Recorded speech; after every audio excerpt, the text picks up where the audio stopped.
Assalamualaikum warahmatullahi wabarakatuh. Selamat bertemu kembali teman-teman.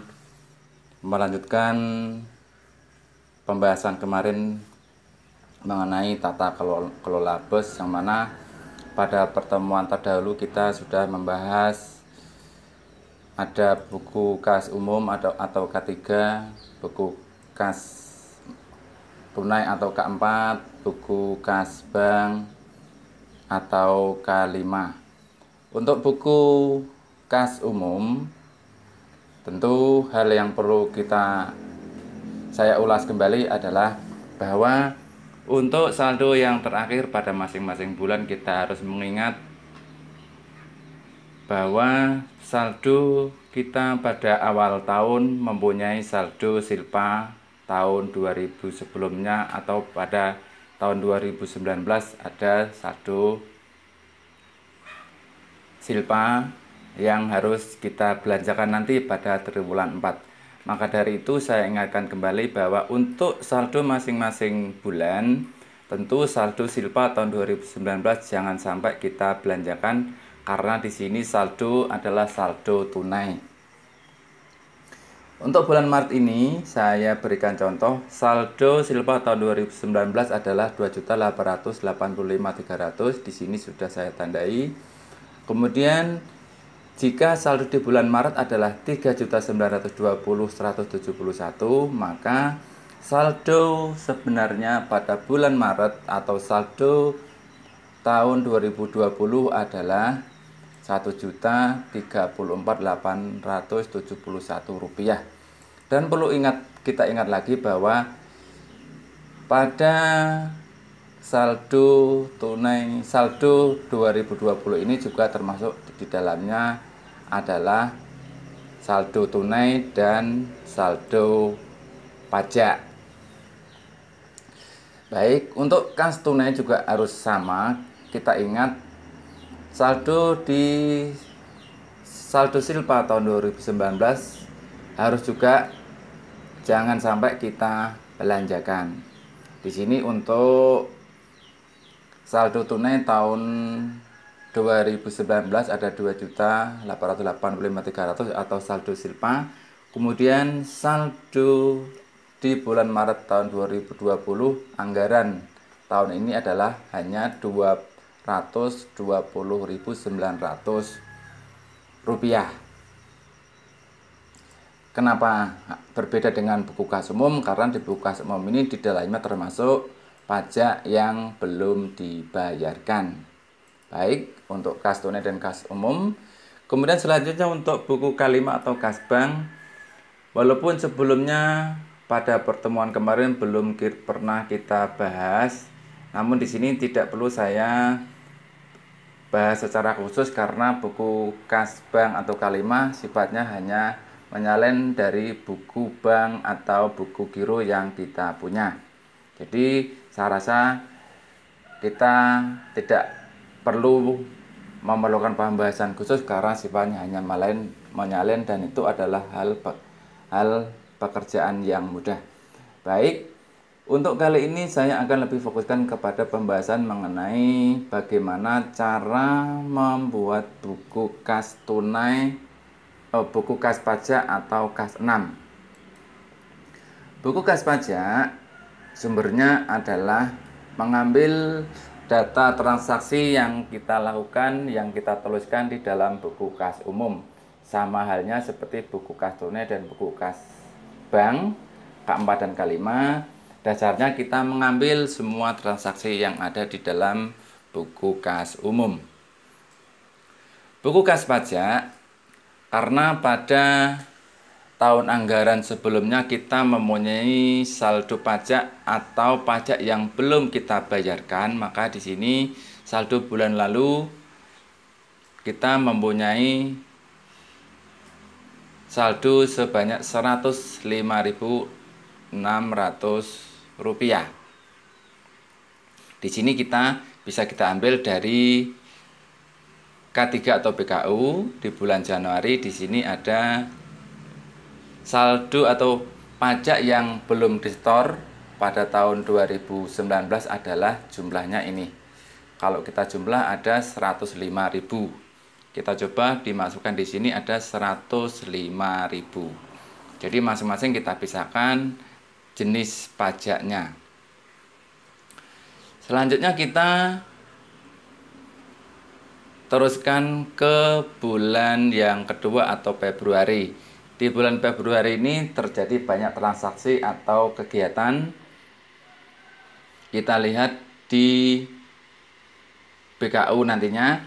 Perlu saya sampaikan bahwa ini adalah sebuah kegiatan atau sebuah penatabukuan yang sudah betul.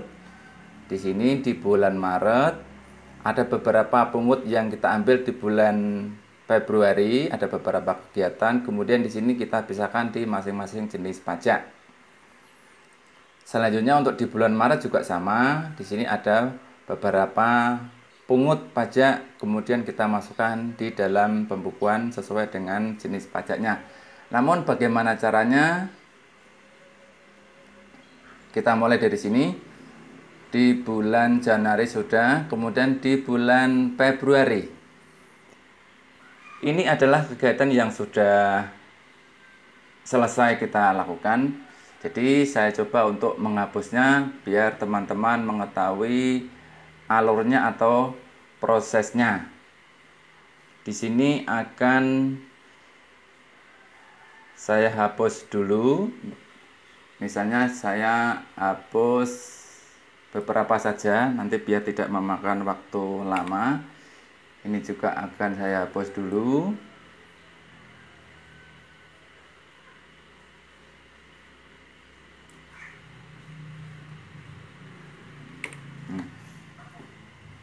Ini hanya beberapa contoh teman-teman, yang ke bawah ini tidak perlu saya hapus, dengan harapan nanti waktu kita tidak terlalu lama dan teman-teman mengetahui bagaimana alurnya saja. Di bulan Februari kita buka dulu di buku kas umum. Di buku kas umum ini ada transaksi pajak atau pungut pajak yang saya tandai dengan warna merah di sini. Untuk mengambilnya di buku pajak, di sini kita kopikan saja. Misalnya kita ambil copy, kemudian kita pasangkan di sini, pastikan. Kemudian berapa nilainya, jumlah nilainya juga kita ambil agar nanti tidak lupa. Saya taruh di sini dulu. Selanjutnya untuk nomor bukti juga menyesuaikan di buku kas umum. Karena pungut PPh pasal 23 fotokopi ini adalah nomor 7, maka di sini juga kita tulis, misalnya ini sebelumnya kosong, saya hapus dulu, maka di sini tinggal kita tuliskan nomor 7 sesuai dengan transaksi di dalam buku kas umum. Begitu juga untuk tanggal bisa kita kopikan, kemudian jenis transaksi, jenis rekeningnya juga bisa kita kopikan saja. Misalnya saja ini juga saya hapus. Untuk berikutnya pungut pajak lagi ada pada tanggal 20 Februari, ini juga kita kopikan saja. Kita ambilkan, kemudian kita pindahkan di sini.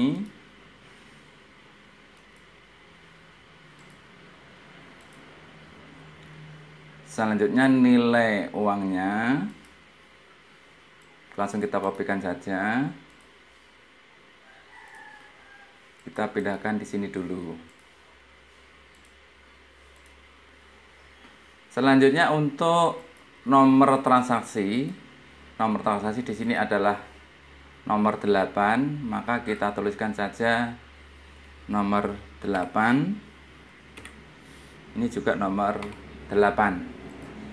Ini saya coba hapus dulu biar teman-teman mengetahui prosesnya. Berikutnya sesudah tanggal 20 kita cari lagi di buku kas umum nomor transaksi 8. Ini nomor transaksi 9 juga ada pungut pajak lagi, jadi kita kopikan lagi.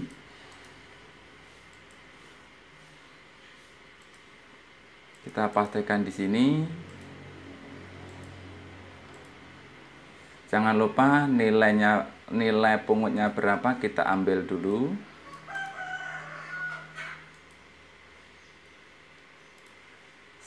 Selanjutnya saya taruh di sini dulu.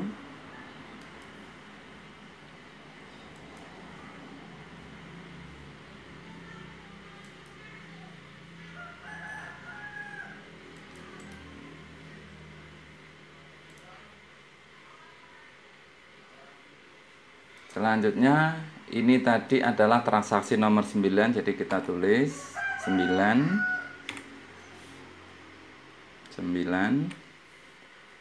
Kemudian untuk jenis rekeningnya kita salin juga dari sini. Jenis rekening dan tanggalnya ini kita kopikan saja. Kita pindahkan di nomor 9 di sini.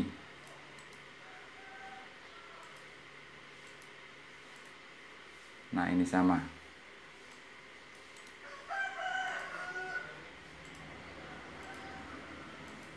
Selanjutnya kita coba cari lagi berikutnya.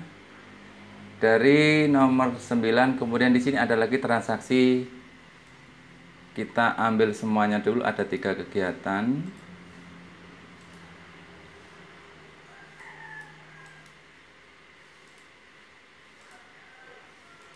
Nah, di sini nomor transaksinya adalah nomor 12. Ini kemudian tanggal dan jenis belanjanya sudah saya masukkan di sini, dan jangan lupa untuk nilai transaksinya teman-teman, untuk berapa yang kita pungut. Seperti biasa saya taruh di sini dulu.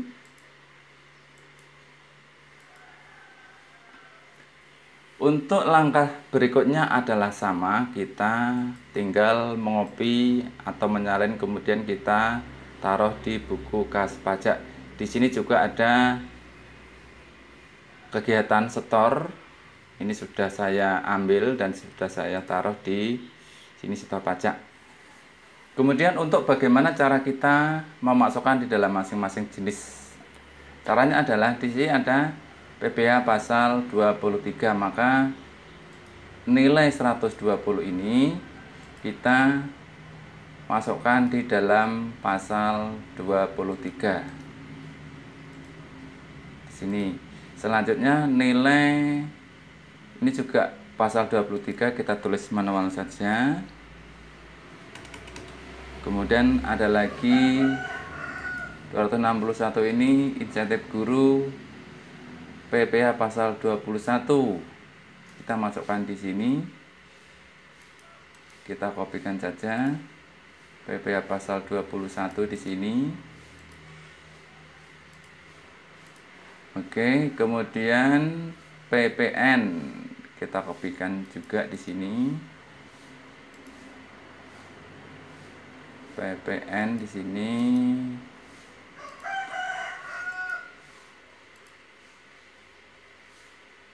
Ada lagi satu PPh pasal 23.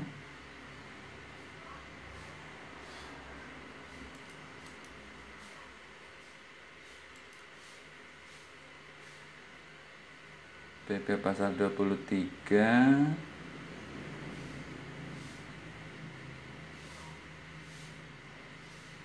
Kita masukkan di sini.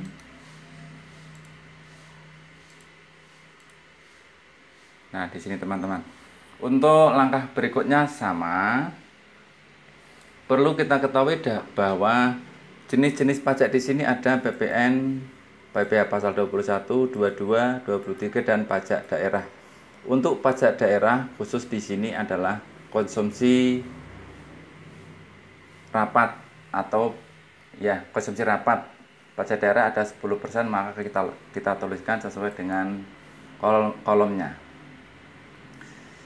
Selanjutnya di sini jika kita melakukan setor, ini tanggal 27 di BKU ini kita ada transaksi yaitu setor pajak pungut pada tahun 2019, kita setor pada tanggal 27 Februari, Maka langkahnya seperti tadi, kita copy kemudian kita pastekan di sini.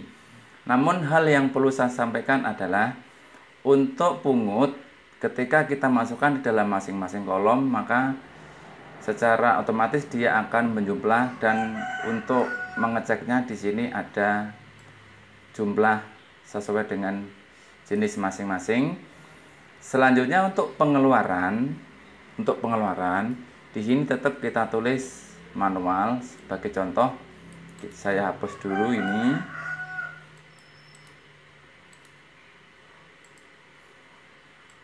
Kita hapus dulu. Ini juga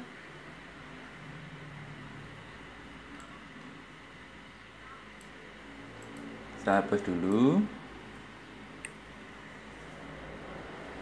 Untuk kolom setor pajak itu kita masukkan jadi satu di kolom pengeluaran atau kredit. Karena ini satu kolom, maka saya kopikan saja. Kemudian saya pastikan di sini.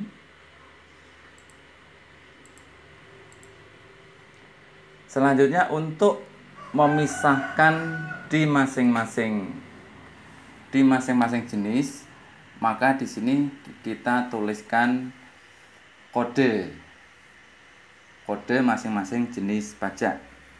Untuk PPN, maka kita tulis di sini adalah PPN seperti jumlah ini, seperti kode di sini. Ini adalah kode nanti untuk memisahkan di masing-masing jenis pajak. Karena di sini PPN, maka saya tulis PPN. Selanjutnya di bawahnya ada pasal 21, maka saya tulis 21. Di sini ada pasal 23, maka saya tulis 23. Fungsi dari kode-kode di sini adalah untuk mengetahui nanti di dalam cek pajak. Misalnya di sini saya buka di cek pajak. Untuk setor, maka dia akan tertulis di kolom warna biru di sini. Jadi di sini adalah berapa jumlah yang kita setorkan. Sementara di kolom sebelah kiri ini adalah kegiatan-kegiatan pungut per tanggal per jenis yang kita lakukan di dalam bulan tertentu. Jadi nanti pada akhirnya jumlah pajak yang belum kita setor kelihatan di sebelah kolom sebelah kiri, yaitu 381.179. Kemudian dikurangi jumlah yang pernah kita setorkan. Bisa saya jumlahkan, ada 105.000. Di sini ada 105.000. Jadi untuk akhir bulan Maret, maka pajak yang belum kita setor di sini, jumlahnya ada 779.921. Di sini kita coba lihat di bulan Maret. Jadi pajak hasil pungut yang kita lakukan masih ada 779.921 sesuai dengan saldo pajak di bulan Maret. Di sini juga dicek pajak juga sama, ada 779 yang belum kita bayarkan. Jadi di sini kelihatan teman-teman berapa pajak yang kita pungut, kemudian berapa jumlah pajak yang sudah kita setorkan, dan terlihat masing-masing jenis pajak. Oke teman-teman, sampai di sini. Jika masih ada sesuatu yang ingin disampaikan, maka nanti silakan tulis di kolom komentar.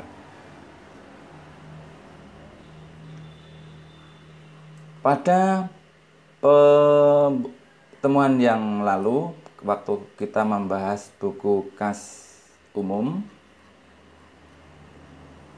sudah saya sampaikan bahwa di sini jika ada warna merah, maka ada transaksi atau nilai yang salah di antara masing-masing buku.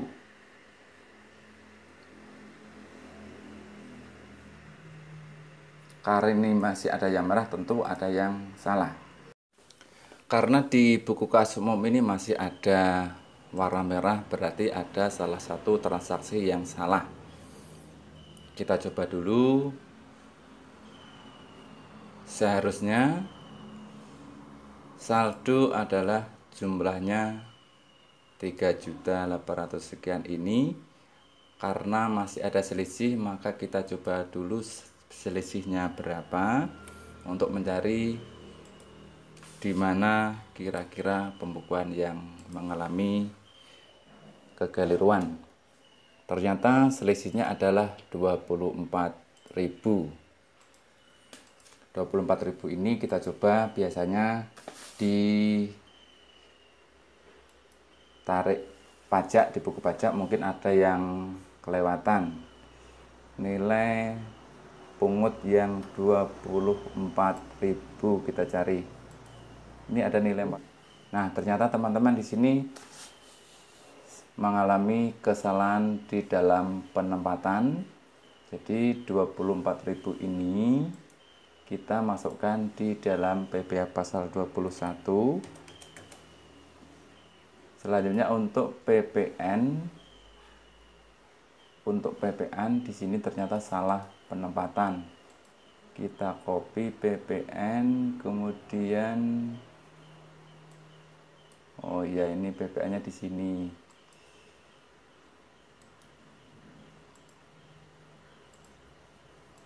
PPN untuk PPh pasal 21 adalah 24.000 di sini tempatnya. Jadi kita coba cek lagi di buku kas umum apakah masih merah, dan ternyata sudah betul teman-teman ya. Karena sudah tidak ada yang merah, maka di sini pembukuan di sini sudah terhubung, artinya di buku kas tunai sudah benar, kemudian di buku kas 5x5 atau buku bank benar, kemudian di buku pajak sudah benar. Untuk berikutnya di sini kita lihat cek pajak, karena di sini sudah otomatis, jadi sudah masuk dengan sendirinya. Dan di sini sekali lagi saya ulangi bahwa di kolom sebelah kiri ini adalah ada jumlah pungut yang belum kita setorkan. Kemudian di sebelah kanan ini adalah jumlah yang sudah kita setorkan, yaitu berjumlah Rp105.000. Untuk berikutnya kita masuk di dalam perhitungan belanja. Perhitungan belanja ini nantinya adalah jenis-jenis kegiatan yang nanti ada hubungannya dan sangat berhubungan sekali dengan kegiatan rekonsiliasi BOS, yaitu kegiatan yang dilakukan pada setiap akhir semester. Di sini nanti di masing-masing kegiatan akan terpisah per jenis belanja. Jadi nanti di rekon kita tinggal memasukkan di jumlah akhirnya berapa, kemudian kita masukkan di dalam masing-masing jenis belanja. Karena di sini masih ada beberapa yang salah atau error, maka perlu kita lakukan pembetulan. Di bulan Februari ini masih error, banyak yang error, jadi kita betulkan saja. Kita mulai dari yang paling kiri dari jenis belanja, kita kopikan. Selanjutnya di sini juga kita sama, kita kopikan saja kegiatannya. Kemudian ini kita kopikan juga.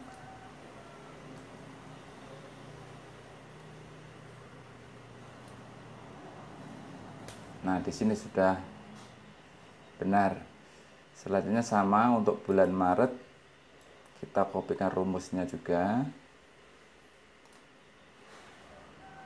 Kegiatan juga sama, langsung saja kita tarik, copy rumusnya. Nah, di sini.